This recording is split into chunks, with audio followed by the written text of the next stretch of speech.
아멘. 할렐루야.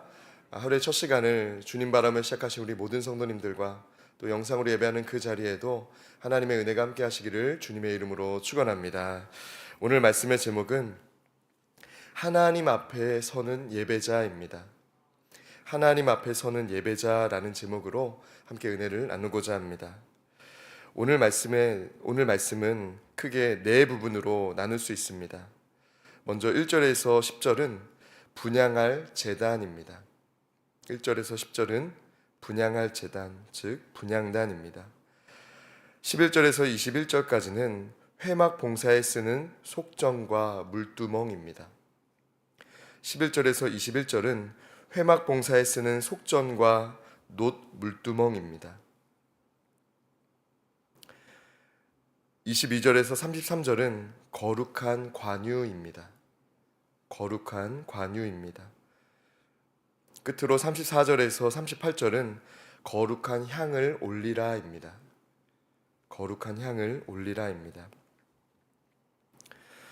유진 피터스는 한길 가는 순례자라는 책에서 기도에 대해 참 인상적으로 정의했습니다. 기도는 우리가 하나님 앞에 서 있음을 기억하게 하는 행위다라고 말합니다. 단순히 우리가 어떤 필요가 있어서 혹은 어떤 문제가 있어서 하나님께 요청드리는 행위가 아니라 하나님 앞에 내가 살아가고 있음을, 또 하나님이 내 삶에 함께하고 계심을 기억하게 하는 행위가 바로 기도라는 것입니다. 그래서 우리는 기도할 때마다 깨닫게 됩니다. 내 삶에 문제가 있지만 그럼에도 불구하고 내 삶에 소망이 있지. 내 안에 문제가 있고 내 안에 괴로움이 있고 내게 외로움이 있지만 하나님이 나와 함께하고 계시지라는 마음을 얻게 된다는 것입니다.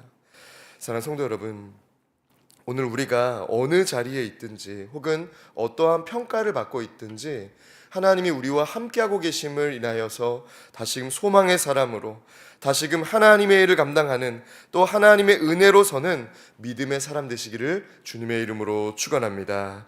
출애굽기 30장은 이제 성막에 대한 성막 설계의 거의 마지막 부분입니다.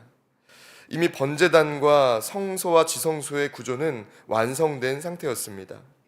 하나님은 마지막으로 모세에게 말씀하시는데 분향단과 물두멍과 관유 그리고 향에 대해서 말씀하십니다. 이것은 어떤 건축물의 일부분이 아니라 이제 영적으로 하나님 앞에 어떤 예배자가 되어야 되는가를 가르쳐주는 기구들이었습니다. 하나님 앞에 우리가 어떤 영적 준비를 해야 되는지, 하나님 앞에 서기 위해서, 하나님의 사람으로 살아가기 위해서 어떤 영적인 준비를 해야 되는지를 가르쳐주는 기구들이었다는 것입니다. 이 말씀은 시내산 언약 이후에 광야라는 아주 불안정한, 또 그들의 인생에 있어서 불확실한 상황 가운데 주어졌습니다. 여러분, 그런데 이 고대 근동 문화에서 향과 기름이라는 것은 신에게 드리고 또 왕에게 허락된 그런 거룩한, 그들에게 있어서 하나님을 믿지 않는 사람들에게도 구별되어서 사용하는 것이었습니다.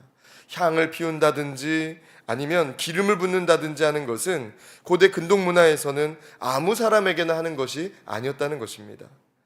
여러분, 오늘 출애굽기 30장 이스라엘 백성은 여전히 먹을 것이 부족하고 또 그들에게 있어서 불확실한 상황이 주어진 광야라는 환경이었지만 그들은 하나님의 말씀대로 영적으로 준비하는 사람들이었다는 것입니다. 아무리 바쁘고 아무리 내 인생과 가정을 위해서 할 일이 많은 바쁘고 분주한 상황이라 하여도 내가 하나님 앞에 서 있는 자로서 준비되고자 힘썼던 사람들이 이스라엘 사람들이었다는 것입니다. 오늘 말씀을 통해서 우리가 하나님 앞에 서는 예배자로서 어떤 영적인 준비를 하고 살아가야 되는지, 또 매일의 삶에 우리가 예배자로 살아가기 위해서 우리에게 필요한 것은 무엇인지 함께 나누며 기도의 제목을 삼고자 합니다. 첫째로는 하나님과의 관계를 소중히 여기라입니다. 하나님과의 관계를 소중히 여기라입니다. 구체적으로는 기도의 향을 끊이지 않게 하라입니다. 오늘 1절에서 10절의 말씀은 분향단에 대한 말씀입니다. 하나님은 모세에게 성소 안에 휘장 바로 앞에 분향단을 두게 하셨습니다. 번제단보다는 작고 눈에 띄지 않지만 아침과 저녁마다 반드시 향을 피우게 하셨습니다. 그러면서 향을 끊이지 않게 하라라고 말씀합니다. 여러분, 이것이 중요합니다. 사실 이 향이라는 것은, 죄송합니다, 히브리어로 크토렛이라고 하는데 이것은 연기가 위로 올라가다라는 뜻을 갖고 있습니다. 그러니까 향이라고 해서 어떤 향을 피우는 물건을 가리키는 것이 아니라 향이 위로 올라가는 이미지를 상징한다는 것입니다. 여러분, 분향단은 어떤 하나님께 기도드려서 응답을 받는 것을 의미하는 것이 아니라 하나님께 내 삶을, 나의 마음에 있는 말들을 올려드리는 것 자체를 상징하는 자리였다는 것입니다. 그러니까 응답을 가리키는 기도가 아닌 하나님과의 관계를 중요하게 여기는 기도를 가리키는 말이었다는 것입니다. 사랑하는 성도 여러분, 저와 여러분의 기도가 하나님께 들려지는 기도가 되시기를 주님의 이름으로 축원합니다. 우리의 기도는 사람들의 귀를 향한 기도가 아니라 하나님께 들리는 하나님의 귀를 향한 말이라는 것입니다. 성도는 어떤 사람입니까? 내가 무엇을 했는가, 내가 무엇을 이루었는가 라는 업적보다 하나님과의 관계를 중요시 여기는 사람이라는 것입니다. 오늘 저와 여러분의 삶의 자리가 어떠하든지 하나님과의 관계를 중요하게 여기시기를 바랍니다. 특별히 시편 141편을 보면 다윗이 도망자의 신분으로 살아갈 때 그의 생명을 지키기 위해서 정말 도망자로서 잠도 제대로 자지 못하는 그 시기에 이런 고백을 드립니다. 시편 141편 2절은 이렇게 증거합니다. 나의 기도가 주의 앞에 분향함과 같이 되며 나의 손드는 것이 저녁 제사같이 되게 하소서라고 고백합니다. 내가 인생의 광야 시간을 지나고 있지만 나의 인생이 광야같이 다른 이들에게 쫓기듯이 살아가고 있는 환경이었지만 지금 드리는 기도도 하나님께 드려지기를 원합니다 라고 기도하고 있다는 것입니다. 여러분, 건강하든지 약하든지 혹은 가난하든지 부하든지 하나님은 우리의 기도를 들으시는 줄 믿습니다. 그 믿음을 가지고 매일 아침마다 혹은 매일 저녁마다 하나님께 마음을, 삶을 올려드리는 저와 여러분 되시기를 주님의 이름으로 축원합니다. 둘째로 영적 정결함을 유지하라입니다. 영적 정결함을 유지하라입니다. 오늘 말씀의 17절에서 21절까지의 말씀은 물두멍에 대해서 말하고 있습니다. 물두멍. 하나님은 제사장에게 성막에 들어가기 전에 반드시 손과 발을 씻으라고 말씀하십니다. 아니, 이런 것은 사실 우리에게도 유치원 정도 되는 아이들에게, 사실 요즘은 유치원 아이들도 똑똑해가지고요, 그 아이들에게도 손 씻으라고 하면 저 이거 할 줄 알아요 라고 말합니다. 그러니까 너무나도 쉽고 너무나도 어떻게 보면 어린 아이들도 할 수 있는 간단한 일에 대해서 하나님은 명령하고 계신다는 겁니다. 왜 그렇습니까? 하나님은 오늘 우리에게 청결함에 대해 말하는 것이 아니라 영적인 정결함, 하나님 앞에 서는 삶에 대해서 하나님께서 우리를 깨끗하게 하시는 속죄에 대해서 말씀하시기 위함이었다는 것입니다. 손과 발을 씻지 않는다고 죽진 않습니다. 그런데 제사장들이 하나님 앞에 설 때 자신의 죄를 손과 발을 깨끗이 하듯이 씻지 않으면 죽는다는 것을 상징적으로 가르쳐주고 있다는 것입니다.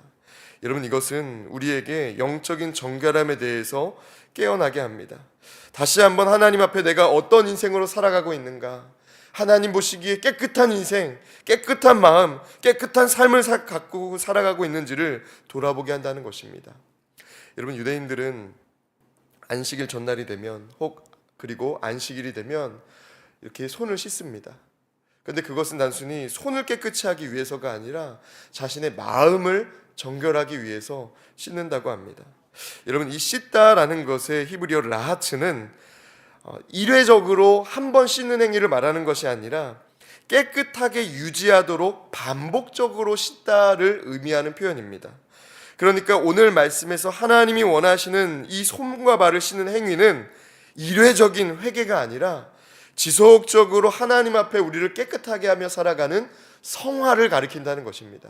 내가 어떤 더러운 죄를 지었기 때문에, 내가 부정한 어떤 사건을 일으켰기 때문이 아니라 매일 하나님 앞에 더 깨끗한 인생으로 서기 위해서, 하나님 보시기에 정결하고 거룩한 자로 서기 위해서 지속적인 성화를 가리키는 표현이라는 것입니다. 여러분, 바울도 같은 고백을 했습니다.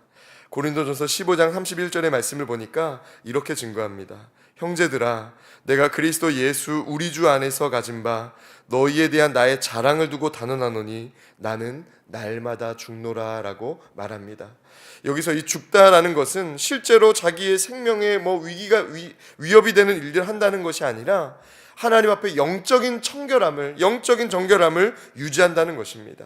여러분, 오늘 하루 어떤 사람, 어떤 대화 속에 있든지 또 어떤 일을 만나시든지 하나님 앞에 정결한 자로 서시기를 주님의 이름으로 축원합니다. 존 오웬의 죄 죽이기라는 책을 보면 하나님의 은혜가 우리를 어떻게 세우는지에 대해서 이렇게 표현합니다. 은혜는 죄를 용납하지 않고 죄를 씻어냅니다 라고 말합니다. 하나님의 은혜를 받았다라고 하면 우리는 방종하고 마음대로 살아가는 인생으로 내버려 두는 것이 아니라 하나님의 은혜는 오히려 우리 안에 있는 죄를 씻어낸다는 것입니다. 여러분, 오늘도 하나님의 은혜를 받은 자로서 죄 씻음과 영적인 정결함을 유지하는 그런 복된 하루가 되시기를 주님의 이름으로 축원합니다. 끝으로 부르심에 합당한 선택을 하라입니다. 부르심에 합당한 선택을 하라입니다. 하나님 앞에 서는 예배자가 되기 위해서, 혹은 하나님 앞에 서는 예배자로 살아가기 위해서 우리에게 필요한 것은 내가 부르심을 받았다는 것을 아는 것과 그 부르심에 합당한 선택을 하며 살아가는 것에 있다는 것입니다. 하나님이 기름 부으신 것을 사적으로 소비하지 않고 그것을 귀하게 여기며 그 기름 부으심과 부르심에 합당한 인생을 살아간다는 것입니다. 오늘 22절에서 38절까지 마지막 절까지의 말씀은 거룩한 관유와 향에 대해서 말합니다. 그런데 이 거룩한 관유와 향은 개인적인 목적이나 아니면 그 향이 너무 궁금해가지고 만들라고 말씀하지 않으십니다. 놀랍게도 만약 그 향이 너무 궁금해서 그 냄새를 맡아보려고 만든다면 그 사람은 모든 자 중에서, 백성 중에서 끊어지게 된다라고 무섭도록 이야기를 하십니다. 여러분, 오늘 38절은 이렇게 증거합니다. 냄새를 맡으려고 이 같은 것을 만드는 모든 자는 그 백성 중에서 끊어지리라. 여러분, 왜 그렇습니까? 이것을 어떤 내 개인적인 욕심을 만족하는 것, 혹은 내 개인적인 사사로운 것으로 여기며 살아가지 말라는 것입니다. 적은 것이라 하여도, 또 작은 일이라도 하나님의 부르심을 받았다면, 하나님의 일로 감당한다면 사사로이 여기지 말고 하나님의 거룩한 일로 여기며 살아가라는 것입니다. 여러분, 그렇습니다. 이 기름을 붓다라는, 히브리어 마사흐는 메시아라는 말과 같은 어원을 가진 표현입니다. 기름 부으심을 받다. 여러분, 이 메시아는 어떤 분입니까? 기름 부음을 받은 자라고 하는데 왕과 제사장과 선지자들에게만 기름 부으심이 있었던 것입니다. 그런데 여러분, 이 메시아, 기름 부으심을 받은 사람, 혹은 이 마사흐, 기름을 붓다라는 이것은요, 하나님을 위한 목적으로 구별된, 하나님을 위한 목적으로 구별된 것을 상징적으로 가리키는 것이었습니다. 여러분, 하나님이 오늘 우리를 부르신 것은 단순히 내 인생 조금 더 많은 돈을 벌라는 것, 혹은 내 인생 조금 더 나은 인생으로 성공하라는 목적이 아니라는 것입니다. 하나님을 위해서, 하나님의 나라를 위해서 귀하게 쓰임받는 인생이 되라고 우리를 부르신 줄 믿습니다. 그래서 사무엘상 16장엔 다윗은 사람들 앞에서가 아니라 하나님의 선택으로 기름 부음 받았다는 것을 우리는 보게 됩니다. 그가 멋진 외모를 가졌기 때문에 저 사람은 기름 부음을 받을 만큼 훌륭한 외모를 가졌다, 혹은 기름 부음을 받을 만큼 저 사람은 많은 것을 소유했다, 명예가 있다, 사람들에게 칭찬받고 있다는 의미가 아니라 약해도 연약해도 하나님이 택하셨기 때문에, 그가 몇 죄로 태어났든지 그가 어떤 인생 살고 있든지 하나님이 택하셨기 때문에 기름 부으심을 받았다는 것입니다. 여러분, 오늘 저와 여러분이 하나님 앞에서 살아갈 때 하나님이 나를 택하셨음을 기억한다면, 또 하나님이 나를 부르셨음을 기억함으로 말미암아 그 부르심에 합당한 인생으로 합당한 선택을 하며 살아가는 저와 여러분 되시기를 주님의 이름으로 축원합니다. 팀 켈러는 기도라는 책에서 기도에 대해서 이렇게 말합니다. 기도는 하나님을 설득하는 기술이 아니라 하나님 앞에 머무는 삶이다라고 말합니다.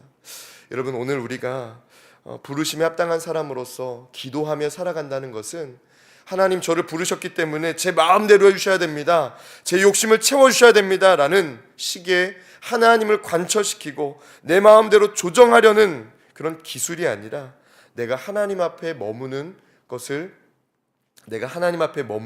삶으로서 기도를 드리는 사람이라는 것입니다.